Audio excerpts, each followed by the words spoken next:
हरे कृष्ण। अभी कहाँ तक ट्रैवलिंग किए? हाँ, गए नहीं अभी। अभी सत्यलोक में हैं, वहीं स्टे हैं अभी। आज ही टिकट लेंगे। अभी श्री ब्रह्मा जी अपने को कृष्ण के कृपा पात्र से विहीन ये प्रमाणित करके नारद जी को समझा करके उनको ये बता रहे हैं कि जो कृपा पात्र तो आप ढूंढ रहे हैं वो पात्र श्री शिव जी है, इसको बता रहे हैं। श्री शिव महिमा ब्रह्मा के द्वारा गाया जा रहा है। ब्रह्मा शिव जी को भगवान के कृपा पात्र बताते हुए कई बातें कल हम चर्चा किए थे, किसकी बात बताए। और आपने को तो वही बोले कि ये तो भक्त के ऊपर कृपा करते हैं, मैं तो भक्त है ही नहीं, भक्ति के बाद तो दूर है, अपराध ही बनता है, अपराध से बचना बड़ा मुश्किल है मेरे से।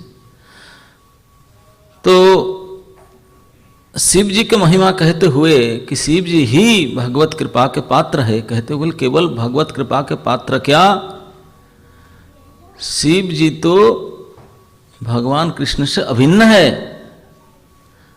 यहां तक कहते हैं कोई अगर उनको पृथक मानता है उनको दोष लगता है, महादोष। आप सभी भक्तगण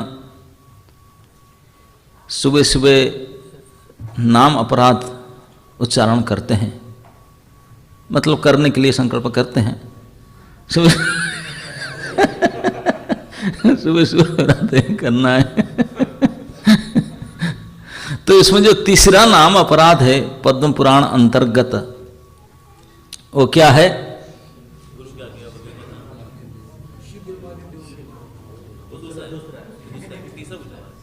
अच्छा, आपके यहाँ पे ये दूसरा में आता है, दूसरा नाम अपराध। दूसरा नाम अपराध श्री शिव जी को भगवान से स्वतंत्र समझना है ना। तो इसी को यहाँ कहते हैं कि वास्तविक उसका जो अर्थ यही है कि शिव जी को भगवान से पृथक समझने का अर्थ यही है कि कोई अगर शिव जी के पृथक सत्ता, ये एक सेपरेट ईश्वर है कृष्ण से, ऐसा कोई माने तो ये नाम के प्रति अपराध है। उसका मतलब श्री शिव नाम भी भगवत नाम ही है, भगवत नाम ही है। नहीं तो नाम अपराध क्यों उसको जोड़ते हैं? नाम से उनका क्या लेन देन भाई? यहां कहते हैं कि कोई अपने अंतःकरण में श्री शिव के नाम को और शिव को अगर भगवान से पृथक सत्ता समझता है तो कितने नाम जप करने पर भी नाम के फल उनको प्राप्त नहीं होगा, नाम फल प्राप्ति से बाधा हो जाएगा। ध्यान रखिए, हम उसको बड़े केयरलेसली बोल लेते हैं और समझ लेते हैं। गोस्वामी पाद उसको ध्यान देकर कहते हैं कि कृष्णा छिन्न वस्य भेदाख्या महादोष करी मता आगो भगवता स्वस्मिन क्षमते स शिवा कृतम। शिवे कृतम कहते हैं कि श्री शिव का सत्ता कोई भगवान से अलग नहीं है, वही है। आपने भक्ति को प्रचार करने के लिए स्वयं भक्त वरिष्ठ वैष्णवाग्रगण्य रूप में वही प्रकट हुए हैं, उन्हीं के गुणावतार है। और केवल इतना ही नहीं, ब्रह्मा जी कहते हैं अरे नारद मैं क्या कहूं, कोई अगर श्री कृष्ण के प्रति कोई अपराध करे तो उसको माइंड नहीं करते हैं, चलो बच्चा है करता है क्या करता है। लेकिन श्री शिव के प्रति कोई अपराध करे कभी नहीं छोड़ते हैं उसको, वो अक्षमणीय अपराध उस क्षमा नहीं करते। आप स्वयं शिव जी के प्रतिनिधि दुर्वासा जी की घटना देख सकते हैं अम्बरीश के केस में। नहीं छोड़े, नहीं छोड़े। आपने विभूति रूप दुर्वासा जी को नहीं, भक्तापराध को नहीं मानेंगे। तो शिव जी के अपराध को भगवान ने कभी क्षमा नहीं करते हैं, भले आपने प्रति अपराध को क्षमा कर देते हैं। तो यहां शिव जी को भगवान से अपृथक रूप में वर्णन करके आगे कहते हैं कि नारद, तुम तो यह इंसिडेंट में भी था, पता है ना तुझे, जब अमृत मंथन हो रहा था क्षीर सागर में, तुम भी तो थे इधर, हाँ, रिपोर्टर के रूप में हम गए थे। बोले जिस समय अमृत मंथन हुआ था, अमृत के लिए मंथन चला था, अमृत तो निकला नहीं, निकला क्या पहले? मूर्त निकला अमृत नहीं, मराने वाले विष निकला। अब विष के प्रभाव से सारे सुर असुर त्राही त्राही मचा, उनको इतने भयभीत होने लगे, मर जाएंगे सब। अरे जहां साक्षात भगवान मौजूद है वहां भय हो कैसे सकता है? ये विष को भगवान का टेक केयर नहीं कर सकते? बोले नहीं, लेकिन ये नहीं, जबकि यहां श्री शिव प्रेजेंट नहीं थे, इसी के लिए तो विष निकाले उन्होंने। क्योंकि सारे देवता और सारे असुर अमृत पाने के लिए बड़े लालायित होकर के भागे भागे आए थे। सबका मन भारी इंटरेस्ट था, हमको भाग लेंगे तो हमको मिलेगा, कुछ ऐसा मिलेगा, एक दो गिलास हम तो पी लेंगे। लेकिन शिव जी को नोटिफिकेशन मिला था कि चलिए अगर अमृत लेना है तो काम में जाना पड़ेगा। लेकिन शिव जी नहीं, he doesn't have any interest, उसका कोई इंटरेस्ट ही नहीं था, वो प्रोजेक्ट में भाग ही नहीं लिया। अमृत प्राप्ति का कार्य में शिव जी भाग नहीं ले। यद्यपि उनके पास गया था कि सर आपको अमृत चाहिए तो आप आइए, वो नहीं गए। कि अपने परिवार के, अपने बेबी बच्चे किसी को भेजते थे? नहीं गए, मैं नहीं जा पाऊँ, आप जाकर ले आओ एक दो गिलास नहीं भेजे, नहीं। ना भेजकर ना कर क्या रहे थे? क्योंकि असली अमृत पी रहे थे वो, ये लिक्विड अमृत के प्रति इंटरेस्ट नहीं था उनका, वो सॉलिड अमृत पी रहे थे। श्री नामामृतम, उसको वो पान कर रहे थे, इसलिए उनको उनके प्रति पड़ी नहीं थे। बोले ये क्या है, 4th क्लास। तो भगवान को पता था, बोले जो असली अमृत पीता है ये लोगों को थोड़ा दिखाना चाहिए महिमा। तो शिव भगवान, शिव के महिमा को प्रकाशित प्रकट करवाने के लिए भगवान ने ये विष प्रकट करवाए और विष का भय, हलाहल विष का भय दिखाए। और जब भयभीत हो कि हम मर जाएंगे, क्या करेंगे, तो बोले सब उन्हीं के शरण में जान। पार्वती प्रति गौरी प्राण बल्लभ, उनके पास जाना पड़ेगा, वही कुछ करेंगे। सभी को लेकर के भगवान स्वयं उनके घर में गए और ऐसे उनके गुणगान किए, ऐसे गुणगान उनके प्रशंसा किए। अब उनको बुलाए, ऑन द स्पॉट बुला करके उनसे विष पिलवाए। विष पिला करके नीलकंठ नाम से उनको विभूषित किए। वो जानते थे वो विष उनका क्या बिगाड़ सकता, वो विष पी करके वहां डाउनलोड भी नहीं करेंगे, यहीं रख देंगे। कंठ में धारण कर दिए, नीलकंठ नाम पड़ा, नीलकंठेश्वर भगवान। तो ब्रह्मा जी कहते नारद, क्या तुझे पता नहीं ये काम क्यों किए भगवान ने? भगवान स्वयं मौजूद थे, वो कर सकते थे, लेकिन शिव के महिमा को बढ़ाने के लिए, उनको प्रसिद्धि करने के लिए, क्योंकि वो नहीं थे, सभी के सामने उनको दी, सबके द्वारा प्रशंसा पूज्य करने के लिए उनको बुला कर विष पिला कर नीलकंठेश्वर करे। बोले समझ नहीं रहे कितनी कृपा है, कितने लाइक करते हैं उनको। बोले मैं क्या बताऊं, मैं तो थोड़ा बहुत आपको सूचना देता हूं। सारे पुराण में, समस्त वैदिक वांग्मय में, पुराण में भगवान कृष्ण का प्रेम शिव के प्रति जो है, इसी का तो भूरी भूरी वर्णन है। कितने प्रेम करते हैं शिव को उन्होंने, और शिव जी भी छिपे छिपे उनको भी प्रेम करते हैं। हाँ, ये दोनों का रिश्ता बहुत है और समझ नहीं पाते हैं, दूसरे कोई नहीं समझ पाते हैं। और इतने सारे पुराण में उनके वर्णन है, शिव की कृपा, कृष्ण की कृपा शिव के ऊपर कितने ज़्यादा है, कितने ज़्यादा है। क्यों नहीं होगा? क्योंकि वैष्णव अग्रगण्य है, भक्तों में सर्वश्रेष्ठ है।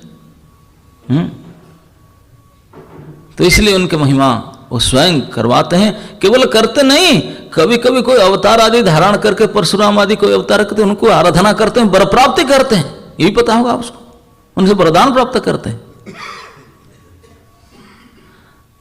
और तो जब कहेंगे कि ये बात जब सुने नारद जी ने, बोले डैडी यू आर राइट, मैं यहां टाइम क्यों खराब कर रहा हूं।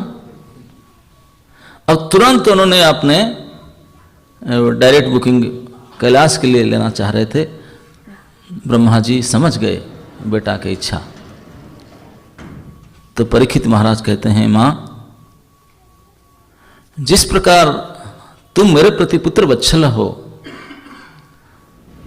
ठीक इसी प्रकार ब्रह्मा जी भी पुत्र वत्सल हैं। अपने पुत्र नारद को देख रहे हैं कि गलत दिशा पर जा रहा है, तो उसको रोके, बोले आर यू गोइंग, ना मैं कैलाश जाना, शिव लोग जाना चाहते। बोले अरे तुझे पता ही नहीं आजकल शिव जी कहाँ रहते हैं, भूल गया क्या? शिव जी आजकल वहाँ नहीं रहते हैं अपने रेसिडेंस में, वो उनका एड्रेस चेंज हो गया है और परमानेंट एड्रेस में नहीं है, दूसरी जगह में रुकते हैं। फिर अपने स्नेह पुत्र स्नेह वसत ब्रह्मा जी सर्वज्ञ स्वयं बताने लगे। नारद जी को पता नहीं था, इंटरनेशनल रिपोर्टर को भी नहीं पता था मैसेज आज तक फैल ये रिपोर्ट नहीं था उनके पास में। तो ब्रह्मा जी ने सर्वज्ञ शिरोमणि उन्होंने बताया, बोले आपको पता नहीं है, आजकल भगवान शंकर अपने निजी रेसिडेंस में नहीं रहते हैं। वे कहाँ रहते हैं?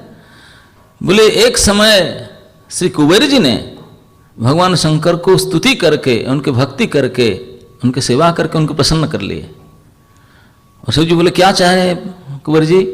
ना मैं चाहता हूँ कि हमारे यहाँ रुकिए, मैं आपको सदा दर्शन करूँ, आपके संग सुख प्राप्त करूँ, आपके एसोसिएशन में रहूँ, तो हमारे यहाँ। बोले ठीक, एक आध फ्लैट व्यवस्था कर दो, मैं वहीं आ जाता हूँ। तो सपरिवार अपने पत्नी पुत्र आदि परिवार के साथ मिनिमम बेयर नेसेसरी, थोड़ा वो जो गेस्ट हाउस में जो रुकने के लिए सभी सामान लेकर थोड़ी जाते हैं, थोड़ी सी सामान लेकर के, एक आध ब्रीफकेस लेकर के फैमिली के साथ आकर वहीं रुक गए। वो जाने के लिए मन नहीं करते, कुबेर छोड़ता नहीं, वो जाते भी नहीं, वहीं रुके हैं। और खाली क्या बैठेंगे? ईशान कोण के दिक्पाल बन करके एक ड्यूटी संभाल रहे हैं। ईशान कोण के दिक्पाल बन करके इसी भौतिक ब्रह्मांड के जो कुबेर के अंतर्गत है, कुबेर के घर के बाजू में उसके फ्लैट दिए, वहीं रुकते हैं। फ्लैट तो नहीं, पेड़ के नीचे रुकते घर भी नहीं था, टेम्पररी, पेड़ के नीचे वहीं रुके हैं। इस ब्रह्मांड के अंतर्गत कुबेरपुरी में जो कैलाश है, उसी कैलाश में रुके हैं। आप वो कैलाश को जाना चाहते हैं और थोड़ी सी ऐश्वर्य प्रकट करते हैं, जितने नेसेसरी, बेयर नेसेसरी, इतना केवल लेकर के वहां रहते हैं। तो मानो इस बात में कोई प्रश्न करेगा तो शिव जी का पर ऐश्वर्य और उनका असली धाम क्या है, किधर है ऐश्वर्य? बेयर नेसेसरी इधर ना। उनका वायु पुराण में वर्णन आता है, शिव जी का असली धाम कहाँ है? बोलते हैं ये सप्त आवरण से परे है।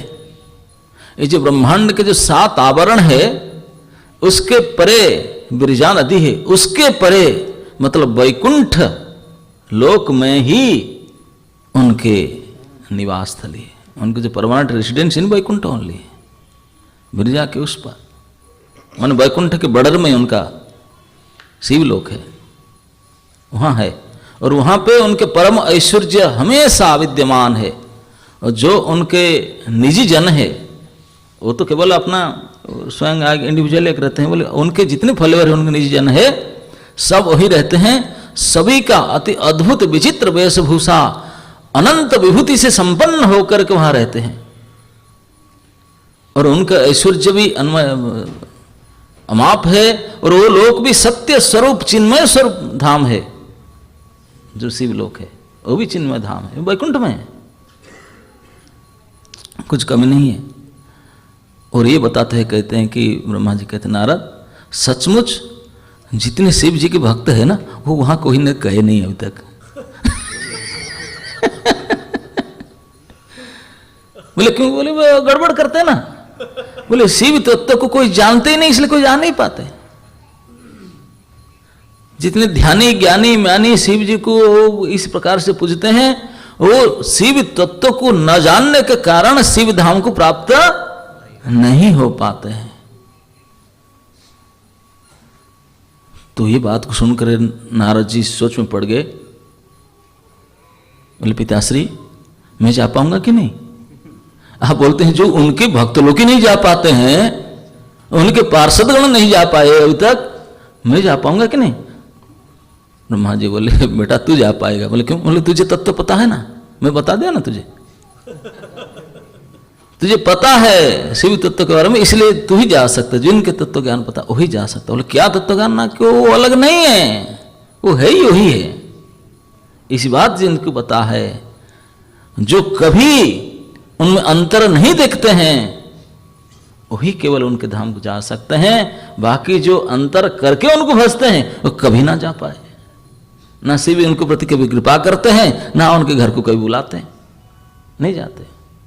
तो आप जा सकते हो, क्योंकि आपके अंदर भेद बुद्धि नहीं है, आप तत्व को ठीक से समझते हो।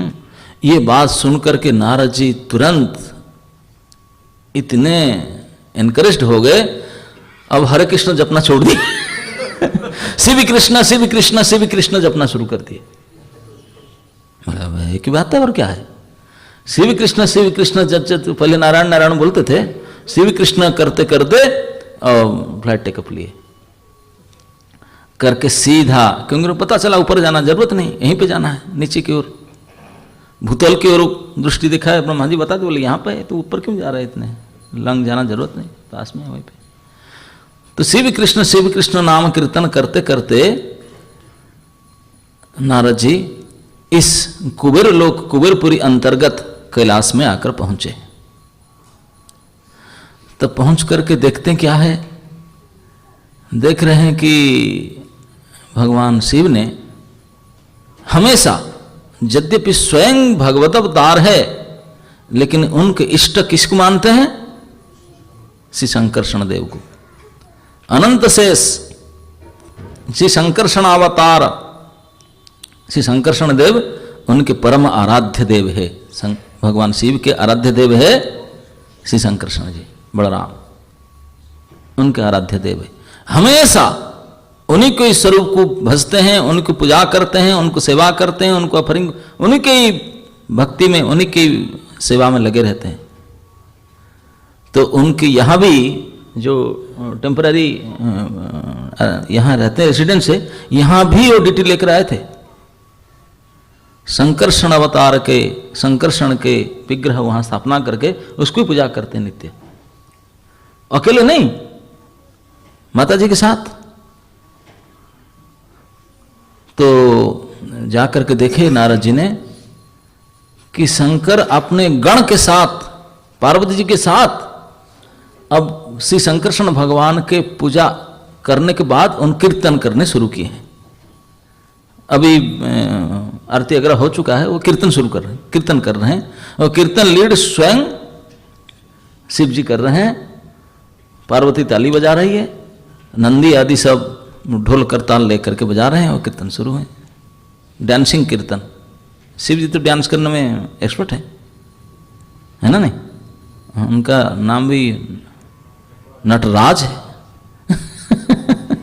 तो वो भी डांस कर रहे थे। तो डांसिंग कीर्तन चल रहा था, इस समय नारद जी ने पहुंचे। पहुंच करके शिव जी का महिमा अपने गुरु, अपने पिता ब्रह्मा जी से इतने सुने थे, और शिव जी के प्रति उनके हृदय में स्नेह और पूज्य भाव बहुत जागृत हो चुका था।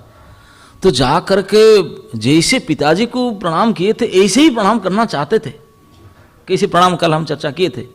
लेकिन यहाँ डांसिंग चल रहा था, और नटराज बड़े बोल्ड डांसिंग चल रहे थे। बोला यहाँ अभी दंडवत करूंगा स्टैम्पेड हो जाऊंगा। There is no chance here. बोले यहाँ तो दंडवत करने का चांस ही नहीं है। अब दंडवत जब डांसिंग करते हम को दंडवत कर सकता? अरे चढ़ जाएंगे कोई। तो इसलिए वो चाहते हुए भी दंडवत प्रणाम कर नहीं पाए। ऐसे सर झुकाकर हाथ जोड़कर ऐसे कर लिए, काम चला लिए, वो कोई देखे भी नहीं। शिव जी ने देख लिए थे लेकिन वो अपने मूड में थे।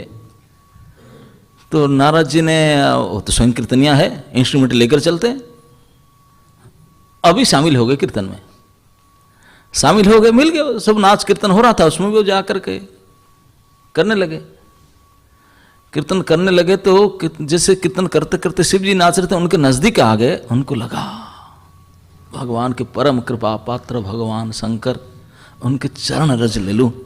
भक्तों मन में इच्छा होता ना, जब किसी को मानते हैं कि ये बहुत बड़े हैं, अच्छे हैं, तो कैसे भी कैसे चोरी छिपे जाने अनजाने में उनको चरण छूना चाहेंगे।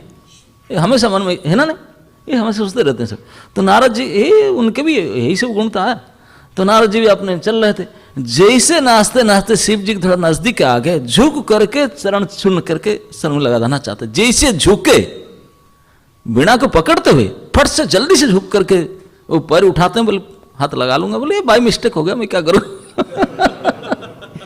जैसे चरण छूने के लिए झुके, शिव जी बहुत एक्सपर्ट है, पकड़ ले, हे ब्रह्मापुत्र क्या कर रहा है ये, what are you doing here. पकड़ लिया उनको, पकड़कर खींच करके दृढ़ आलिंगन में ले लिए,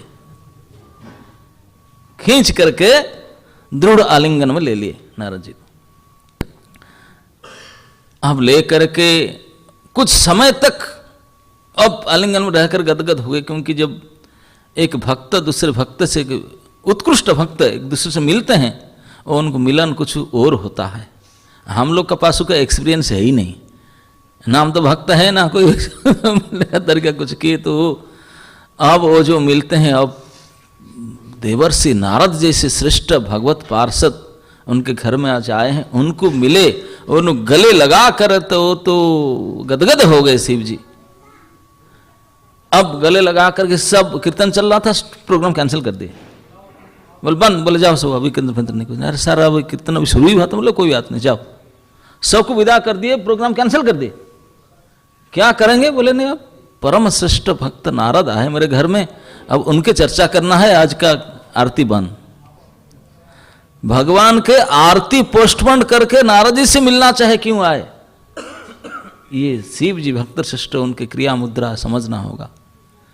हम लोग कोई आते नहीं, पूजा चलता है, अब रुको हम देखेंगे। बोले नहीं, अगर कोई वरिष्ठ भक्त आवे, कितने भी इंपोर्टेंट काम में क्यों ना हो, उसको वहीं पर छोड़ करके आना होगा। ये शिव जी ने प्रोग्राम कैंसिल कर दी। आपने आराध्य देव का पूजा कीर्तन चल रहा था, सबको बंद करके विदा करके नारद जी को लेकर बैठ गए, आलिंगन कर खींच कर। बोले ठीक है प्रोग्राम कैंसिल करो, लेकर बैठे बैठे अब बताइए कैसे आना हुआ। उनको लेकर बैठ गए। जैसे बैठ गए, नारद जी की फुर्सत मिला कि अब बैठ गए सामने सामने। और नारद जी तो चाहते ही थे उनके गुणगान करना, दे शुरू कर दिए। रुद्र षडांग स्तव, एक रुद्र स्तव में सबसे फेमस स्तव है जो रुद्र षडांग स्तव कहते हैं, जिन स्तव में भगवान रुद्र को परमेश्वर करके वर्णन किया गया है इस स्तव में। तो उसी को पाठ करने लगे। इसको जब पाठ करने लगे, जिसमें क्लियर कट वर्णन आता है कि शिव ही शिव परमेश्वर ईश्वर हैं, परमेश्वर है करके, जैसे उनको पाठ करने लगे, अब शिव जी को सहन नहीं हुआ। शिव जी को सहन नहीं हुआ कि उनको नारद उनके सामने एक करके बोलते, तो उन्होंने तुरंत नारद जी को डांट दिया। बोले चुप करो, इतने जोर से चिल्लाए। नारद जी धड़ से बंद करते, बोले बाप रे बाप, इतने गुस्सा क्यों करते हैं? बहुत गुस्से में आ गए, क्यों ऐसा मुझे कहते हो? तो नारद जी स्टॉप, इमीडिएट बंद कर दिए। कीर्तन गाना बंद कर दिए इमीडिएट। तो कुछ समय साइलेंट हुआ, वो कुछ नहीं कहे चुप हो गए। तो नारद जी ने उनके चरण पकड़ कर बोले बैठिए बैठिए, गुस्सा मत कीजिए, ठीक है मैं नहीं बोलूँगा और मैं बोलूँगा नहीं, बैठिए। बैठा लेकर के वो गुस्से में आ गए थे। बैठा कर नारद जी बोले बुरा ना मानना, ये तो बात निश्चित है कि साक्षात परमेश्वर प्रभु के महिमा और उनके भक्तों के महिमा जैसा आप जानते हैं और दुनिया में कोई नहीं जानने वाले, ये बता ठीक है कि नहीं? शिव जी कुछ नहीं बोले, मौनम सन्मति लक्षणम बोले केवल आप जानते नहीं हैं और दूसरे को जनाते भी हैं। इसलिए जो परम वैष्णवगण है, बड़े बड़े जो जानकार हैं, वो आप कहीं से इस लेसन लेते हैं, आपसे पढ़ने के लिए आते हैं, कोचिंग लेने के लिए आते हैं, सीखते हैं, क्योंकि आप ही जानते हैं तत्व। भागवत तत्व और भक्ति तत्व और भक्त तत्व का परम ज्ञाता आप ही है। आप जानते हैं और किसी को बता सकते हैं, तो इसलिए सब आपके शरण में आते हैं, शरण में आते हैं। Okay, that's it. तब कह करके धीरे धीरे ऐसा कह करके तुरंत स्विच अप कर लिए। यही तो मैं बता रहा था कि आपके ऊपर भगवान की कितनी कृपा है, आप प्रभु के परम कृपा पात्र है, और इसलिए उन्होंने आपको इतने महिमान्वित करते हैं, इतने आपको बढ़ाई करते हैं, स्वयं आपके आराधना करते हैं, आपके पूजा करते हैं।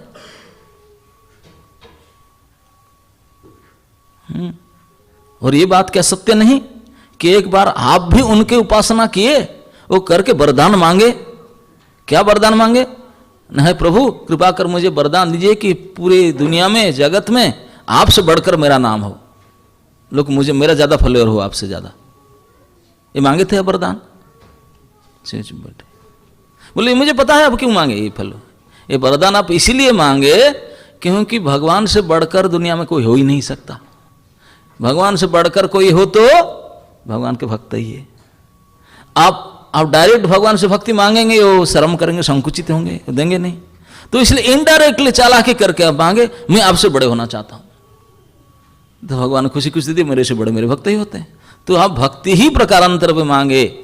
ये जो आपने उपासना करके वरदान के छल में उनसे दुनिया में बड़ा होना मांगे, तो आपने उन भक्ति ही मांगे।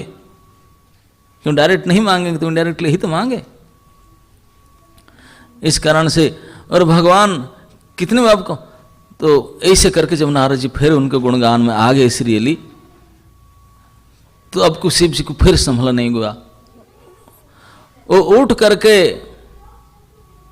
नारद जी के मुंह में हाथ लगाए, हाथ दे दिए, उनके मुंह में हाथ में बंद किए, बोले रुको, चुप करो, ऐसा बार बार क्यों बोलता है? अभी चिल्ला करके शिव जी बोले हे नारद, मेरे प्रभु के विलक्षण महिमा, उनके गुण अचिंत्य है, उनको समझना कोई किसी का बस में बात नहीं है, किसी का बस में नहीं उनको समझना, अत्यंत गूढ़ है। मैं क्या कहूं? और शिव जी रो पड़े कहते कहते कि मेरा उनके प्रति कितने अपराध हुआ है, कितने गलती किया हूं मैं उनके प्रति, लेकिन एक बार भी मुझे उपेक्षा नहीं किए, डांटे नहीं, कुछ नहीं करते। कितने दया है उनके प्रति, मेरे प्रति। बार बार मैं गड़बड़ी करता रहता हूं, लेकिन कभी उपेक्षा भी नहीं किए, कुछ नहीं बोले। उनके दया का तो सीमा ही नहीं है। लेकिन अब नारद जी उसी बात को तुरंत पकड़ लिए, बोले ही तो मैं बता रहा था, आप जैसे प्रिय भक्त भगवान के कृपा पात्र है, आपसे अपराध बन ही नहीं सकता, आपसे हो ही नहीं सकता अपराध उनके प्रति। अगर कभी ऐसे घटना पर बाई किस्मत का अपराध बन भी गया, भगवान उसको ग्रहण नहीं करेंगे, माइंड ही नहीं करेंगे कभी, वो कोई माइंड ही नहीं करेंगे आपका अपराध, वो नहीं करते। आपसे कभी अपराध बनता भी नहीं, अगर कभी बन भी जाता है तो उसको ग्रहण भी नहीं करते। इसीलिए तो कृपा करके आपको और आपके धर्म पत्नी पार्वती को भी जो पोस्ट पोजीशन और किसी को नहीं दिया, आपको दे दिए। मुक्तिदाता जनार्दन, केवल भगवान के पास ही पावर है किसी को मुक्ति देने का, बाकी किसी के पास पोर्टफोलियो नहीं है, अपने हाथ में रखें, लेकिन आपको दे दिए। बोले आपके जो मर्जी किसी को दे सकते हैं, जो मर्जी किसी को दे सकते हैं, आपको अकेले नहीं, आपको और पार्वती को दोनों को ही मुक्ति के शक्ति, मुक्ति देने का शक्ति दे दिया आपको।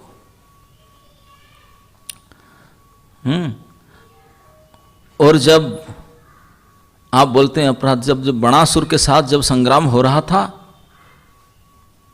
बाणासुर जब संग्राम कर रहा था, उस समय भगवान ने गुस्से में उनको मार रहे थे। उनका एक एक हाथ के 1000 हाथ था, 996 हाथ काट दिए, अब 4 हाथ केवल बाकी था। आप देखिए तुम्हारे मार डालेंगे शायद उसको। आपने प्रार्थना किए, स्तुति किए, तो भगवान ने छोड़ दिए, माफ कर दिए। आपके कहने पर बाणासुर को माफ कर दिए। माफ नहीं किए, आपके पार्षदत्व दे दिए, उनको आपके पार्षद बना दिए बाणासुर को, आपके लिए तो किए। तो भगवान का कितने अगाध कृपा है आपके ऊपर, के संबंध है। जैसे ऐसे कहने लगे तो शिव जी को और संभला नहीं गया, वो सीधा उठकर आकर नारद जी को पकड़ लिए दोबारा। बोले हे नारद, आप जैसे भक्त तो अभिमान शून्य होकर के भगवान के भजन करते हैं, क्या आपको पता नहीं कि अहंकार का, अभिमान का एचओडी में हूं? आप मुझे कैसे कहते हैं मैं कृपा पात्र हूं, जब उस डिपार्टमेंट का एचओडी और जिसी को भगवान कभी पसंद नहीं करते हैं, भगवान कभी अभिमान को, गर्व को पसंद नहीं करते। बोले बाकी कुछ भी भले संभाल लें, अभिमान और अहंकार को कभी भगवान सहन नहीं करते। और मुझे उसका डिपार्टमेंट हेड बना रखे, और आप कहते हैं मैं कृपा पात्र हूं। जब कृपा पात्र जिसको होगा, तो जो सबसे उनसे अप्रिय चीज है उसी का हेड डिपार्टमेंट बना रखेंगे क्या? नारद ही चुप हो गए। बोले बात तो सही है, अरे आप तो एचओडी अभिमान के। बोले हाँ, और मैं हमेशा यही मानता हूं मैं ईश्वर हूं और मैं मुक्त हूं, मैं मुक्ति दे सकता हूं, मैं ज्ञानी हूं, मैं ज्ञान दे सकता हूं, ये अभिमान युक्त मैं हूं, मुझे शर्म नहीं आता है, धिक्कार नहीं मुझे। और नारद आप कहते हैं कि प्रभु मेरे उपासना करते हैं, क्या ये और एक मेरे उपहास नहीं है? अगर मैं उनके दास में, उनके मेरे ऊपर कृपा होता तो क्या मुझे आकर के उपासना करते? ये तो क्रोध प्रकाश करते, मेरे उपहास करते हैं। मैं तो आज तक भी अनुतप्त हूं इसके लिए कि क्यों ऐसा मेरे साथ कर रहे हैं, मैं क्या करूं? मैं अभी तक अनुतप्त हूं कि मुझे क्यों ऐसा करते हैं, क्योंकि कृपा नहीं है मेरे ऊपर, इसलिए मुझे आकर पूजा करते हैं। अरे जो अपने दास है उनको डांटेंगे ना, उनको प्रशंसा करेंगे, पूजा करेंगे, मुझे पूजा करते हैं। तो इसी से तो मैं समझ लिया कि मेरे ऊपर प्रभु की कृपा नहीं है, मुझे उपहास करते हैं, क्रोध के प्रकारांतर से मुझे आके पूजा करते हैं, बड़ाई करते हैं, मेरा सम्मान करते हैं। क्या नारद ये समझता नहीं अपने? नारद चुप, सीरियस, अकाट्य जुक्ति दे रहे हैं शंकर जी ने।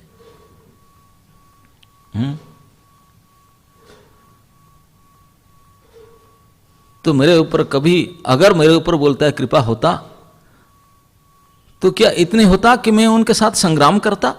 अरे मेरे वो प्रभु है,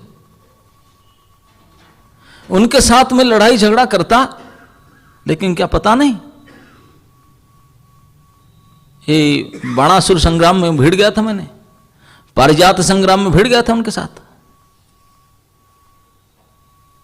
अगर मेरे प्रभु होते, मैं उनके कृपा पात्र होता, मैं उनके साथ सम्मुख में युद्ध करता। तो इसी बात को एक्सप्लेन कर कहते हैं कि बाणासुर संग्राम ऐसे हुआ था। प्रहलाद जी के पोते हैं बाणा, ग्रैंडसन, और बड़ी बाण दोनों भाई थे,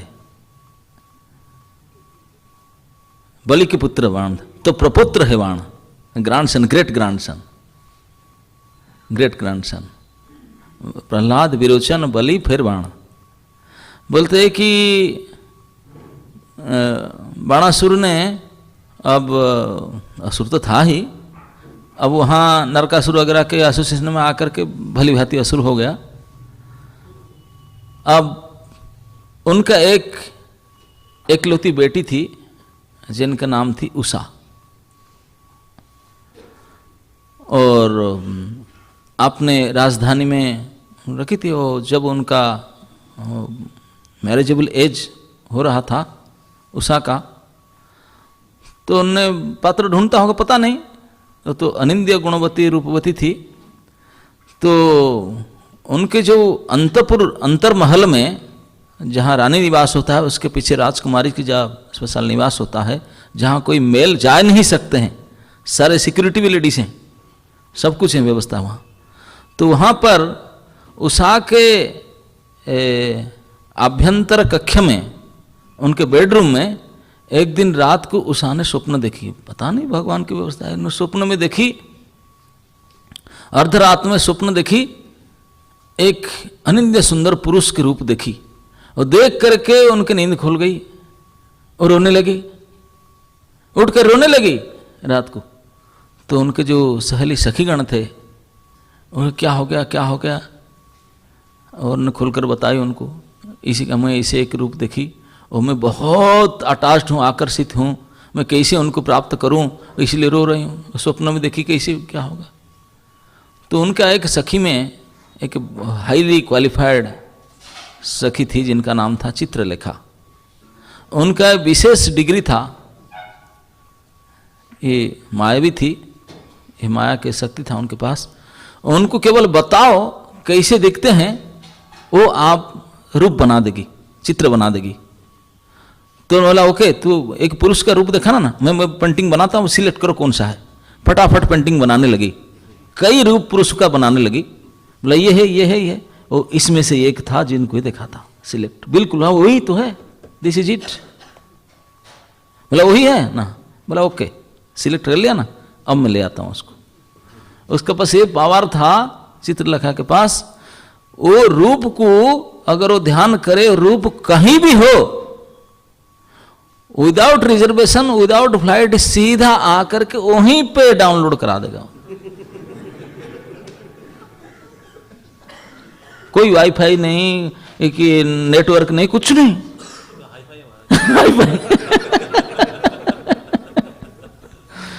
वो इमीडिएट इस रूप को चिंतन किया। और रूप किसका था? भगवान के पौत्र अनिरुद्ध के थे, प्रद्युम्न के पुत्र थे अनिरुद्ध। अनिरुद्ध आपने बेडरूम में सोए हुए थे, और चित्रलेखा आपने माया शक्ति के द्वारा उनको बेडरूम से भगवान की निज भवन श्री द्वारकापुरी, भगवान और बलराम स्वयं प्रेजेंट थे, विराजमान थे। कितने हाई टाइट सिक्योरिटी होगा, यहां माया फात को घुस नहीं सकता। लेकिन ये भगवत इच्छा ही है, इसी वजह से देशों का भगवान ने चाहते कराने के लिए, तो इसलिए माया को अलाउ किए। चित्रलेखा के माया शक्ति ने अनिरुद्ध के बेडरूम से, बेड के ऊपर से उनको आजिटीज उठा कर ले आया। उनको पता नहीं चला, भाई बोर्डिंग पास तो इशू करो, कुछ करो, कुछ नहीं करना पड़ा, सिक्योरिटी क्लियरेंस नहीं, कुछ नहीं, सीधा बेड में से आजिटीज बेडशीट के साथ उठा करके लाया, वहां बेडरूम में डाउनलोड करा दिया, उषा के बेडरूम में, बाण नगरी में, शोणितपुर में। अब राजकुमारी उषा देखी, अरे ये पुरुष तो वही है जिनको मैं देखा स्वप्न, वही साक्षात। और अनिरुद्ध तो अनिरुद्ध है, साक्षात कामदेव के पुत्र है, कितने सुंदर होंगे, भगवान के पुत्र हैं, कैसे गुणवान रूपवान, और उनको प्राप्त करके कौन संभाल करके रहे, और डायरेक्ट मिडनाइट में अपने बेडरूम में ला करके डाउनलोड कर दे। तो उषा बहुत प्रसन्न हो गई और उनके साथ रहने लगी, और कुछ ही दिन के बाद उनके गर्भलक्षण दिखाई पड़ने लगी, प्रेग्नेंट हो गई। तो वहां तो कोई जा नहीं रहे थे, किसी ने दूर से नोटिस किया, कोई सेविका ने नोटिस करके किसी को बोला, ऐसे ऐसे बात आ करके बाणासुर कान पड़ा कि आपके बेटी तो गर्भवती हो चुकी है, अभी शादी नहीं हुआ उसका। गुस्सा हो गया, गुस्सा होकर के गया, क्या सही बात है, गुस्सा होकर गया देखने के लिए, कभी नहीं जाता था, आज तो गुस्से में गया बेटी के रूम में। सरजमिनी तदंते, मैंने ये चेकिंग बोलते ना, क्या बोलते हैं उसको, कौन सा checking, surprise checking. Surprise checking में हठात विदाउट नोटिस उषा के घर बेडरूम में जाके पहुंच गया, और देखा तो बेड में बैठे थे वो। सरप्राइज चेकिंग था वो तो, पहले बताते तो छिपा ही देता होगा, और छिपा नहीं पाई, वो बेड में बैठे थे, ना उनको पता था, ना उषा को पता था, ना किसी को पता था, जाके हठात पहुंच गया उन्होंने। अब देख लिया, देख कर तो इतने क्रोध में आ गया, बोला तो भारी बदनाम है, तो अब क्या करूं, अब अपने बेटी के ऊपर तो गुस्सा नहीं कर सकता, एक ही बेटी तो था उनके बड़ी में, तो उनके ऊपर गुस्सा, तुम कैसे इधर आ गया, मेरी बेटी तो कहीं गया नहीं, तुम वहां करके इतना हाई टाइट सिक्योरिटी, हमको किसी को नहीं पता चला, सिक्योरिटी को डांटा, बोला सर हम कुछ नहीं जानते, सीसीटीवी लगाए, कैमरे में खोज कर देखा, नहीं आए, नहीं कंप्यूटर कैमरा किसी में नहीं है, तो कैसे आ गया, तू ही बदमाश है, आकर को ये किया है, क्या करके उनको अरेस्ट किया। अब बोलते हैं कि नाग पास में बांध डाला, माया पास में बांध डाला, अरेस्ट करके रख दिया, जिसको प्रद्युम्न भी न अनिरुद्ध भी खोल नहीं पा रहे थे। उषा रो रही थी, क्या करे, बांध कर अरेस्ट करके डाल दिया और आ गया गुस्से में। अब बेडरूम से अनिरुद्ध गायब, सुबह उठे, द्वारका नगर में हाहाकार मच गया कि कुमार अनिरुद्ध अंतर्धान, गायब हो गए सारे। वहां भी चेक किया गया, सिक्योरिटी डिपार्टमेंट ने गेट में सब चेक किया, बोले कोई आए नहीं, कुछ नहीं, तो ऐसे ही गायब हो गए। कि खोज खबर होने लगा, बलराम जी ने सिक्योरिटी वो जो इंचार्ज के हेड डिपार्टमेंट लिया हाथ में, खोज खबर कौन लिया, कैसे कहाँ जा सकते, कैसे इन्वेस्टिगेशन शुरू हुआ।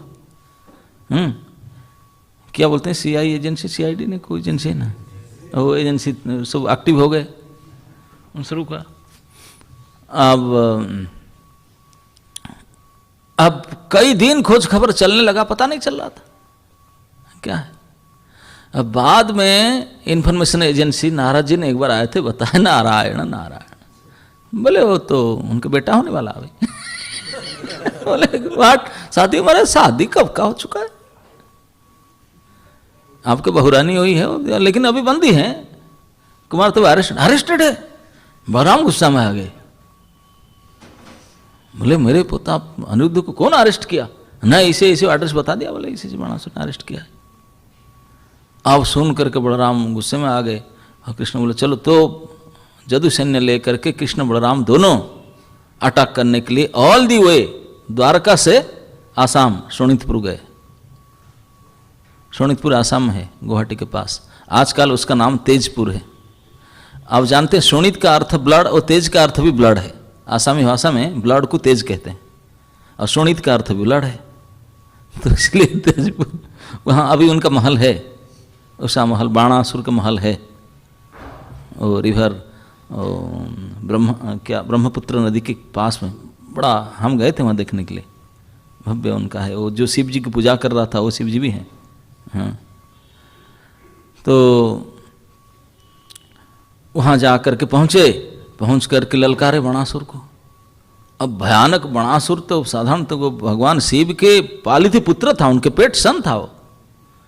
शिव जी ने कृपा करके उनको 1000 बाहु दिए थे, सहस्त्र बाहु वाला था उनका पास, और इतने घमंड था, बल था, इतने बल था उनके पास, तो कभी कोई उनके प्रतिद्वंदी नहीं आ पाते थे किसी के साथ लड़ाई नहीं कर पाता था, जाके पहाड़ से हाथ को पीटता था, हाथ में जो खुजली होता था, खुजली मिटाने के लिए पहाड़ में हाथ को पीटता था, पहाड़ के श्रृंग सब चूर चूर हो जाता था, इतनी बल था उनके पास।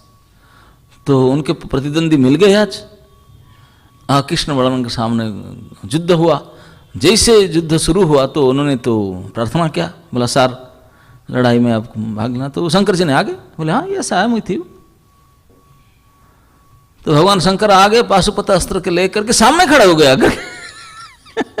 बाणासुर तो पीछे था, सामने भगवान शंकर खड़े थे और कृष्ण के साथ युद्ध हुआ। भगवान शंकर और भगवान कृष्ण के युद्ध हुआ। युद्ध हुआ कुछ समय भगवान लड़े, थोड़ी देर के बाद सुदर्शन रिलीज किए। अब सुदर्शन के सामने तो कुछ चलेगा नहीं कोई। सुदर्शन सामने देख करके और शंकर जी को याद आया, बोले अरे यार मैं टाइम खराब कर रहा हूँ इधर। वो विड्रॉ कर लिए, बोले बाणा मैं साइड में आ रहा हूँ आप देखो। आपने आपको विड्रॉ कर लिए। भगवान ने बोले देखा है सुदर्शन को, बोले देखो ये भी है। वो बोले मैं संभल गया, मैं जा रहा हूँ। उनका नशा उतर गया। वो अपने पाशुपत को अपने म्यान में डाल करके साइड हो गए, तुम जाओ लड़ो, हम नहीं लड़ते अभी। अब बाणासुर सामने आ गया, वो सरेंडर करके हट गए, शंकर जी हट गए। तो बाणासुर आया, लड़ा तो भगवान ने उनके लड़ा करके उनके हाथ का बड़ा गर्व था, तो उनके हाथ को काटने सुदर्शन को बोले उसके हाथ काट डालो। सुदर्शन फटाफट आरी मशीन की तरह हाथ काटने लगा उसका, खचाखच 1 1 2 3 करके नंबर वाइज फटाफट काटते गया। जैसे आपके ट्रैफिक लाइट में लाइट चेंज होता ना, फटाफट फटाफट 1 1 सेकंड में, ऐसे 1 1 सेकंड में 1 1 हाथ काट रहा था। 1000 घास से 4 हाथ बच गया था, सारे काट डाला। शंकर भगवान देख रहे थे, गिनती कर रहे थे। कटा कटा उनको दुख हो रहा था, मेरे पुत्र का ये हाल कर रहा है, मैं क्या करूं, मैं तो लड़ नहीं सकता हूं, लेकिन वो मार। अब बाणासुर का हाथ में कुछ नहीं, भगवान सुदर्शन के सामने क्या बड़ा काम करे। जब काट गए, अब 996 हाथ काट डाले। अब शंकर भगवान को लगा मार डालेंगे, वो तो मार डालेंगे बेचारे मेरा तो। तब उन्होंने अब कुछ नहीं कर सकते, सब अस्त्र छोड़ करके हाथ उठा करके बड़े जोर से स्तुति किए, प्रणाम कर स्तुति करने लगे। तो उनके स्तवा से भगवान प्रसन्न हो गए। लड़ाई करते करते वहीं पे जोश से हाथ काट रहे थे, लेकिन उनके स्तुति से प्रसन्न होकर के लड़ाई बंद कर दिए और बाणासुर को आशीर्वाद दिए, बोले जाओ ये 4 हाथ बचा रहे थे, इतने बच गए, ज़्यादा नहीं और करेंगे, अब जाओ शिव पार्षद बन जाओ। और शिव पार्षद बन गया, पार्षदत्व दे दिया उनको तुरंत। पार्षदत्व मतलब जो असली शिव लोग को भेज दिया उनको, जिनको अभी तक कोई नहीं जा पा रहे थे शिव के आराधक, वहाँ भेज दिया उनको, मानो को। यही बात कह रहे हैं कि आपके स्तुति के बल से ये इतने बड़े अपराधी जो अनिरुद्ध को अरेस्ट कर डाला था, जो बलराम कृष्ण के प्रति कटु शब्द प्रयोग किया था, उनके सामने लड़ा, लेकिन आपके स्तुति के सुन करके भगवान इतने प्रसन्न हो गए, सब भूल गए, तुरंत उनको सीधा वैकुंठ भेज दिए, क्योंकि आपके लोग वैकुंठ में हैं, वहां भेज दिया उनको, प्रमोशन दे दिए फ्रॉम दी उसी युद्ध के, ये वहीं भेज दिया उनको। और फिर अनिरुद्ध को मुक्त करके उस अनिरुद्ध को पुत्र और पुत्रवधू को साथ में लेकर के फिर भगवान गए। तो बोलते हैं किसी कैसे में लड़ा था। और दूसरी लड़ाई किया था, पारिजात प्रसंग में काल हिंट्स दिया था कि वही भूमासुर जब चढ़ाव करके इंद्रपुरी से इंद्र के सीट और अदिति के कर्णफूल आदि कई चीज़ों भड़प कर ले गया था, बड़े परेशान किया था। उन्होंने जाकर अंततः द्वारका में फिराद हुए थे इंद्र आदि देवता। तो भगवान ने मान करके बोले चलो मैं आता हूँ। तो उन्होंने आकर के अपने पुत्र, भूमासुर भगवान के पुत्र है, जो भूमि देवी जो बराहदेव के रूप में उनके पुत्र हुए थे, तो उनके बेटे को मार करके और उनसे सारे सामान छीन करके लेकर के गए उनको वापस देने के लिए। इंद्र आदि बहुत एहसान माने, thank you sir, thank you sir. और सत्यभामा मैडम को तो लेकर गए विजिट करने के लिए, सचिन ने लेकर गया, बोला चलो। वो बोलता है कि धरती में तो ऐसा महल नहीं होता होगा, यहाँ के जैसे प्रकार आलीशान बिल्डिंग कोठी, उनको दिखाने के लिए ले गई। सत्यभामा को पसंद नहीं, बोले क्या कुछ नहीं, उनको लग रहा था क्या हमारी इंद्रपुरी के महल उनको पसंद नहीं है। उनको बोला था क्या कभी देखे नहीं, समझ नहीं पा रहे क्या इतने, लेकिन उनको क्या पता कि आपके ऐश्वर्य तो कुछ भी नहीं है द्वारकापुरी के महल के सामने। उनको नहीं पता था, कोई द्वारका विजिट नहीं किया था ना सच्ची अगर तो सत्यभामा को पसंद नहीं हुआ, वापस आ गए। बोले क्या हुआ, पता नहीं कुछ, ब्रेकफास्ट भी नहीं लेते हैं, देखते भी नहीं है। बोले चलो चलते हैं। जाते समय में सत्यभामा ने याद दिलाया कि आप बोले थे फूल देने के लिए। बोले फूल क्या, पेड़ दे देते हैं तो होगा ना। चले बोले जब उनके लिए इतना किया, मेरे बेटे को मार करके सारे सामान ला कर उनको वापस दिया, उनने इतने अभी तो उनका बगीचा से नर्सरी से एक पेड़ लेने से कौन सा बड़ी बात है। भगवान जाते थे, बोले चलो अपने पत्नी को प्रसन्न करने के लिए, उनकी मांग पूरा करने के लिए, तो चलो एक ये क्या बोलते हैं पेड़ को, क्या बोलते हैं, चारा ना, क्या नर्सरी से खरीद के लाते हैं, क्या बोलते हैं, प्लांट। एक प्लांट देने में क्या बड़ी बात है, एक पौधा। लेकिन वो गेट में आना अलाउ नहीं कर रहा था उनको, जब भी उनको पता था ये सुपर वीआईपी है। उन्होंने आए हमको सम्मान देने के लिए, और भगवत्ता पता था सबको, देवता लोगों को पता रहता है, ऐसा बात नहीं उनको क्लास करके सुनना पड़ता, उनको पता भगवान की महिमा के बारे में उनको अच्छी तरह से पता रहता है। लेकिन अहंकार जब हावी हो जाता है, सारे ज्ञान शून्य हो जाता है, जान कर कुछ काम नहीं करता। और रोका नहीं, उस सिक्योरिटी को गाली देकर भगवान गुस्से जाकर के एक प्लांट उठाकर ला रहे थे, उन्होंने फोन कर दिया। अब इंद्र सबको फोन किया, तभी भी महादेव भी उनके साथ आ गए। हाँ कैसे, यहाँ स्वर्ग के माल धरती में कैसे ले जाएंगे। आकर गेट पर हमला हो गया, स्वर्ग में ही नंदन कानन गार्डन के मेन गेट पर ही लड़ाई हुआ। भगवान ने सत्या बोले तुम थोड़ा यहाँ साइड में खड़ा हो, मैं तो देख लेता हूँ उनको। भगवान अकेले थे, वो रेडी नहीं थे, वो तो ऐसे विजिट में आए थे, लेकिन वो सारे अपने पूरे मिलिटेंट के साथ आए थे, फोर्स के साथ। लेकिन भगवान है, उनको पता था कि हम हारेंगे, लेकिन क्या करें, इतने गर्व करना थे, और वही होने वाला था। ज़्यादा टाइम नहीं लगा, इंजर्ड हो करके चित्कार करके हॉस्पिटल भागे, एम्बुलेंस भी बुलाने पर नहीं आया। तो बुरी हाल करो तो लेकर गए। बोले उसी समय कहते मैं भी था लड़ाई में इंद्र के साथ, भगवान के साथ युद्ध में मैं भी था। बोले अगर मेरे ऊपर उनकी कृपा होता, मैं अगर आपने उनको मानता तो मैं उनके साथ युद्ध करता। नहीं कर। इस प्रकार से आप नारद कभी मत सोचो कि मेरे ऊपर उनका कृपा है। नारद मैं क्या कहूँ, सच तो मैं इसलिए नहीं मानता हूँ, ये तो चलो कभी करते हैं, प्रेम करते हैं, लेकिन इसमें तभी मान लिया कि मेरे ऊपर उनका कृपा नहीं है 100%, जब मुझे ये काम में लगा दिए। क्या, मुझे बोले शंकर जी, हाँ बोले आप जाओ आकर के कल्पित भाष्य एक वेदांत सूत्र लिखो, जाकर कमेंट्री लिखो, आपने कल्पित भाष्य लिख करके वो शारीरिक भाष्य प्रचार करो, जा करके मायावाद का प्रचार करो, मुझे गुप्त करके रखो, मेरे स्वरूप को ढांक करके गुप्त रख करके इस माया को प्रचार करो। मैं पूछा, बोला सर मैं ये काम करूं? जाओ ना सर, मैं आपको, मुझे डांट दी, बोले बुला ना करने के लिए जाओ। बोले मैं क्या करूं, चुपचाप आचार्य बनकर के आया, इसलिए मेरा नाम शंकराचार्य पड़ा।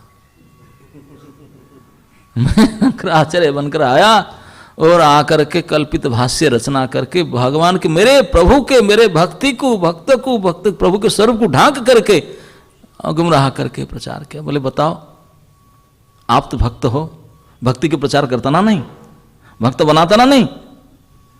बोले भगवान के जो भक्त है, भगवान के जो कृपा पात्र है, उनके द्वारा वो भक्ति के प्रचार अवश्य करेंगे, मेरे द्वारा भक्ति के प्रचार नहीं, भक्ति के विरोधी अभक्ति के प्रचार कराए। तो आप कैसे बोल सकते, प्रमाणित है कि मैं उनका कृपा पात्र नहीं? बताओ। ये सलीड आर्गुमेंट दिए, बोले देखो, और श्लोक बोल दिए, बोले ये देखो मुझे स्वयं अड़द में आकर इसी से किया। उनके रूप को गुण को नकारा आकर बोले ये कैसे, मैं जानता, बोले रो रो कर मुझे करना पड़ा। मैं समझ गया कि मेरे ऊपर उनका कृपा बिल्कुल नहीं है, मेरे से उल्टा काम करवाते हैं। उनके पार्टी का लो जो सही काम, मेरे से उल्टा काम। तो इसीलिए नारद जी ये कभी मन में सोचो भी मत कि मेरे और उनकी कृपा है। ये सब बाहरी देख करके इसे मत सोचो। अब नारद जी चकित हो गए, तो बोले सही में सारे प्रमाण करके दिखा दिए, है ही नहीं। बोले तो फिर होए कौन? हाँ तो ये बताओ कि तू ढूंढ रहे भगवत कृपा पात्र कौन है, मैं बताता हूं तुझे। असली भगवान के कृपा पात्र जो है नहीं, बोले वैकुंठवासी है। हाँ बोले वैकुंठ जो है उनका नाम ही वैकुंठ है, कुंठा जहान है ही नहीं, यहां कोई कुंठित होने का है ही नहीं। ये दुनिया पर जो धर्म अर्थ काम मुख्य ऐश्वर्य, कुछ ऐश्वर्य सिद्धि रिद्धि कुछ भी नहीं पड़ी है। सब महामहिमा से, सर्व सिद्धि से रिद्धि से समन्वित होकर भी सच्चिदानंद शरीर को प्राप्त करने पर भी वैकुंठ में, वैकुंठवासी जितने सबका सच्चिदानंद शरीर है, सब चतुर्भुज पीता वस्त्रधारी है, सब होते हुए भी किसी के प्रति उनका अटैचमेंट नहीं है, केवल भगवान भक्ति में लगे रहते हैं। प्रेम प्रदायिनी प्रेम वाहिनी भक्ति में सब लगे हैं, कोई किसी का प्रति कोई इच्छा ही नहीं, कोई किसी के प्रति अटैचमेंट नहीं, सब कुछ है उनके पास, अशीष अमाप शक्ति ऐश्वर्य सिद्धि, लेकिन कोई किसी के प्रति चाहते नहीं। सब भगवत सेवा के लिए, कोई पेड़ पौधा पशु पक्षी कीट पतंग बन करके भगवत सेवा करने के लिए तैयार, केवल भगवान की सेवा में। और जो भगवान लक्ष्मीपति हमेशा आपने लोगों को आनंद देने वाले वहीं विराजमान रहते, उन्हीं के लिए, उन्हीं की खुशी के लिए लगे सब कुछ। कोई सुख की इच्छा नहीं, कोई आपने स्वार्थ की इच्छा नहीं, निस्वार्थ रूप से सब कुछ सिद्धि रिद्धि ऐश्वर्य को तिनके की तरह त्याग कर तुच्छ करके केवल भगवत सेवा में लगे हुए हैं। ये वैकुंठवासियों की महिमा। अब आगे भगवान शंकर ने वैकुंठ के महिमा कैसे वर्णन करते हैं, और फिर नारद जी का सेकंड विजिट क्या हो रहा है उसको सेकंड सीटिंग में करेंगे। हरे कृष्ण।